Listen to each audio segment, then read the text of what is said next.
8021 dari Prodi Ilmu Komunikasi, dan di sebelah saya Ventilano Putri dengan NIM 253681332 dari Prodi Ilmu Komunikasi. Dan video ini memuat hasil wawancara kami dari tugas MKU Psikologi. Nah, saksikan terus ya video kami.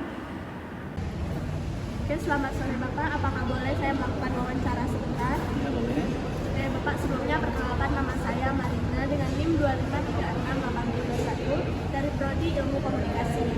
Nah, sebelum itu masuk ke pertanyaannya, boleh diperkenalkan nama Bapak? Boleh. Bapak, nama saya Samsir, tinggal di Batpas, masa dinas lebih kurang 20 tahun di BNP. Terus? Oke, kita langsung masuk ke latar belakang dan tugas ya Pak. Nah, yang pertama, apa yang membuat Bapak memilih pekerjaan sebagai satpam? Mungkin untuk memilih sebagai satpam, memang bidang bapak orang bela diri gitu kan, orang olahraga bela diri. Memang khususnya di bidang silat. Jadi hobi bapak berhadapan dengan orang namanya. Lanjut pertanyaan yang kedua, apa saja tugas utama Bapak sehari-hari di kampus? Untuk tugas pokok satpam itu menjaga keamanan dan ketertiban di kawasan lingkungan kerja. Itu pun UNP kan secara garis besarnya kita kan sudah dibagi-bagi per job. Misalnya bapak kan khusus di gedung B ini. Nah, jadi tugas bapak kan menjaga keamanan dan ketertiban di kawasan gedung B ini. Nah, sebenarnya nih pertanyaannya udah dijawab. Area mana saja yang menjadi fokus penjagaan Bapak? Ya, Iya. Khususnya area gedung B ini. Oke, area gedung B yang Pak. Lanjut pertanyaan yang keempat, bagaimana biasanya alur kerja atau lalu lintas Bapak dari awal hingga akhir shift? Itu kita kan masuk jam setengah 8 pagi. Setengah 8 pagi kita apel dulu di pos komando, lebih kurang setengah jam. Itu di hari biasa. Kalau hari misalnya Senin, Rabu itu Jumat pagi kita olahraga. Habis olahraga baru kita balik ke lokasi penempatan. Nah, itu kan tiba-tiba di lokasi penempatan kita cek area seputaran, kita kontrol area parkirnya aman apa enggak. Kalau udah aman kan aman, baru kita bisa standby gitu kan. Lanjut pertanyaan selanjutnya, apa pengalaman paling berkesan selama bekerja sebagai satpam di kampus ini? Yang paling berkesan itu di tahun lebih kurang 2014 entah 2013 itu berurusan dengan polisi gara-gara kehilangan fokus di MKU. Ya. Nah, pertanyaan selanjutnya, apakah pernah menghadapi situasi yang sulit atau darurat itu? Dulu pernah di tahun 2009 itu ada perkelahian antar fakultas itu antara FIK sama FT. Itu pengalaman kan lebih kurang 15 hari kita tidak boleh diizin pulang. Kita bertahan terus kan untuk mengatasi mereka itu kan. Di tahun 2009 kan itu ada keributan tuh antar fakultas FIK sama teknik. Itu 15 hari kita lebih kurang tidak dibolehkan pulang. Kita bertahan dari kampus. Semua satpam bertahan di kampus. Nah, dibantu itu sama dari batalion atau dari kepolisian kita gabung Tahun 2009. tahun 2009. Selanjutnya, bagaimana hubungan Bapak dengan staf kampus lainnya, mahasiswa dan dosen? Kalau untuk hubungan baik, komunikasi cukup baik, hubungan baik. Nah, dan selanjutnya, hal apa yang paling Bapak syukuri atau banggakan dari pekerjaan satpam ini? Karena kita bisa berhadapan dengan namanya menjalin silaturahmi baik dengan mahasiswa, dosen, pegawai, saling pengertian lah kita kan. Dosen menempatkan dirinya, pegawai menempatkan dirinya, mahasiswa menempatkan dirinya sebagai mahasiswa, dan kami menempatkan diri sebagai bidang pengamanan. Dan selanjutnya Pak, apakah pernah ada kejadian lucu atau unik yang Bapak temui saat menjadi satpam? Yang lucu nggak ada. Oh, nggak ada ya Pak. Lanjut, menurut Bapak apa makna menjadi bagian dari sivitas akademik Pak? Jadi bagian satpam di kampus ini Pak? Satpam kan di bidang pengamanan. Bidang pengamanan itu kan penunjang untuk kegiatan akademik. Kalau seandainya area yang tidak aman, dosen yang tidak aman, mahasiswa yang tidak aman, akademika kan tidak jalan gitu kan. Itulah fungsi satpam di lapangan untuk penunjang untuk jalannya akademik. Lanjut Pak, apakah ada perubahan yang Bapak lihat di kampus sejak pertama kali bekerja hingga saat ini? Banyak, terutama untuk bangunan.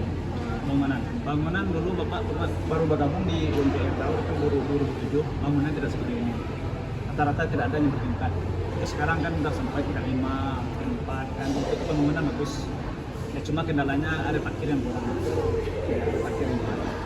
Ya lanjut Pak, bagaimana cara Bapak menangani mahasiswa yang melanggar aturan Pak? Kita panggil, terus kita beri masukan. Misalnya kan parkir tadi kan, parkir itu kan seharusnya 40% parkir pegawai itu dipakai sama mahasiswa. Kita panggil, kita arahkan. Soalnya parkir mahasiswa kan tidak ada tempat-tempatnya gitu. Oke, ini bagian harapan dan penutup Pak. Apa yang Bapak harapkan dari pihak kampus agar pekerjaan satpam semakin mudah? Khusus untuk pekerjaan satpam. Soalnya yang di lapangan terjadi tentang parkiran aja setiap hari masalah parkiran. Kalau bisa kan parkiran itu ada parkirnya ditambah. Baik. Nah, masalahnya kan setiap tahun mahasiswa kan bertambah. Ada yang wisuda, ada yang masuk wisuda, misalnya 200 orang, yang penerima 300. Kan setimpal dengan parkirnya. Kalau bisa kan ada parkirnya ditambah. Berarti fasilitas atau dukungan yang ingin Bapak tingkatkan itu bagian parkir ya Pak? Parkir. Cuma kalau apa juga, kalau untuk kesejahteraan juga dibutuhkan. Misalnya kan gajinya ditambah, uang makannya dinaikkan. Yang terakhir, apakah ada pesan untuk mahasiswa tentang keamanan, kedisiplinan, atau sikap saling menghargai? Iya, untuk mahasiswa, khusus untuk mahasiswa untuk yang di tower lah kan. Kalau bisa turuti aturan. Kalau parkir kan udah ada tempatnya. Nah, kalau untuk pakaian kan banyak juga yang norak-norak kan untuk mahasiswa. Ada yang pakaiannya agak-agak menonjol, ada yang menutup yang sampai kelihatan apanya gitu kan, penjualannya kan tidak bagus. Apalagi kita di kampus bikin campur kan, ada yang keluar, ada yang sejagat. Sebetulnya itu masalah pakaian juga. Oke, cukup sekian pertanyaannya Bapak. Terima kasih. Perkenalkan, nama aku Fetira Putri dengan NIM 253683132 dari Prodi Ilmu Komunikasi. Jadi di sini aku ingin menjabarkan hasil analisis proses komunikasi dari wawancara yang telah kami lakukan. Jadi pertanyaan pertama, jenis komunikasi apa yang terjadi antara pewawancara dan narasumber? Jadi dari hasil wawancara itu, komunikasi yang terjadi adalah komunikasi interpersonal tatap muka antara mahasiswa sebagai pewawancara dan satpam sebagai narasumber.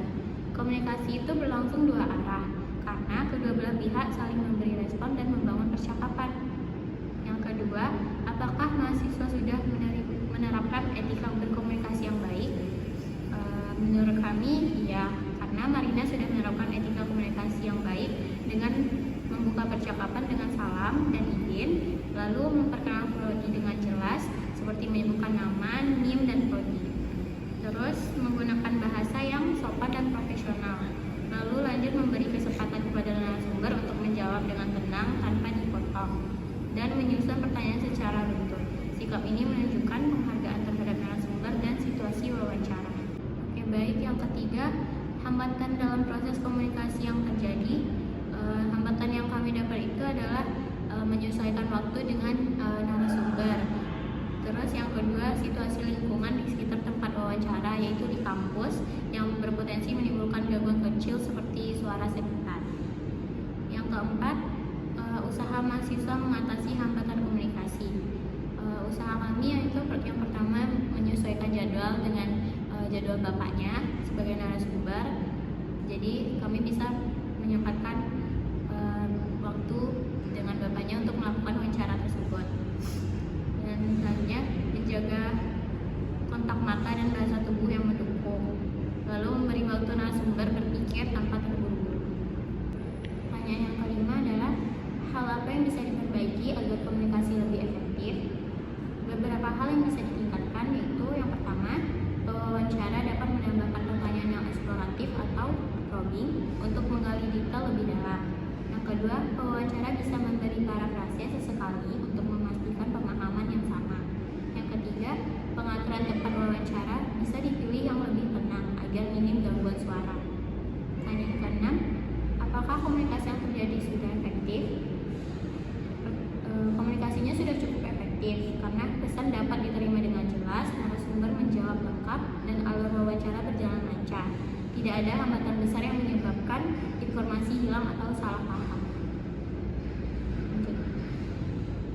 Lanjut lanjut ke analisis keterampilan mendengarkan aktif. Pertanyaan pertama, keterampilan mendengarkan aktif apa yang muncul dari sisi mahasiswa?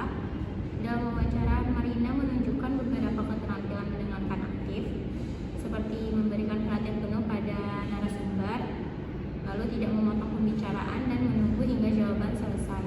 Yang ketiga, menunjukkan respon verbal ringan seperti oke, boleh lanjut Kak, untuk menandakan bahwa ia mengikuti percakapan. Yang keempat, mengajukan pertanyaan lanjutan berdasarkan jawaban narasumber. Pertanyaan kedua, hambatan dalam mendengarkan yang dirasakan mahasiswa. Hambatan yang mungkin muncul itu ya seperti jawaban narasumber yang cukup panjang dan detail membuat mahasiswa perlu fokus ekstra untuk menangkap poin-poin penting. Terus jeda verbal seperti jeda dari narasumbernya itu bisa membuat alur sedikit melambat. Terus potensi gangguan suara di sekitar kampus. Yang ketiga, hal apa yang bisa diperbaiki untuk meningkatkan keterampilan mendengarkan aktif ke depan. Yang pertama itu menggunakan teknik clarifying untuk memastikan poin penting benar dipahami, lalu menyisipkan ringkasan singkat setelah jawaban panjang narasumber, dan mengatur tempat wawancara agar lebih sunyi, lalu mencatat poin penting agar tidak ada informasi yang terlewat. Pertanyaan keempat, apakah mahasiswa sudah melakukan mendengar aktif? Iya, mahasiswa sudah melakukan mendengar aktif karena hal ini terlihat dari respon verbal yang sesuai, sikap tubuh yang sopan, tidak memotong narasumber, dan pertanyaan lanjutan yang relevan. Walaupun masih bisa ditingkatkan, keterampilan mendengarnya sudah berada pada kategori baik untuk wawancara akademis.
Assalamualaikum warahmatullahi wabarakatuh.